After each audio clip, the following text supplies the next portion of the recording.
திருமண பொருத்தம். மணமகள் பூரம் நட்சத்திரம் சிம்ம ராசி, மணமகன் சித்திரை நட்சத்திரம் கன்னி ராசி. தினப்பொருத்தம் இருக்கிறது. கணப்பொருத்தம் இருக்கிறது. மகேந்திர பொருத்தம் இருக்கிறது. ஸ்ரீ தீர்க்க பொருத்தம் இல்லை. யோனி பொருத்தம் இருக்கிறது. ராசி பொருத்தம் இருக்கிறது.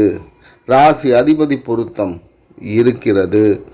வசிய பொருத்தம் இல்லை. ரச்சு பொருத்தம் இருக்கிறது. வேதை பொருத்தம் இருக்கிறது. நாடி பொருத்தம் இல்லை. மொத்தம் 8 பொருத்தங்கள் இந்த ஜாதகத்தில் இருக்கிறது. மணமகன் மணமகள் வாழ்க வளமுடன். மறுபடி வேற ஒரு பதிவோடு வந்து உங்களை சந்திக்க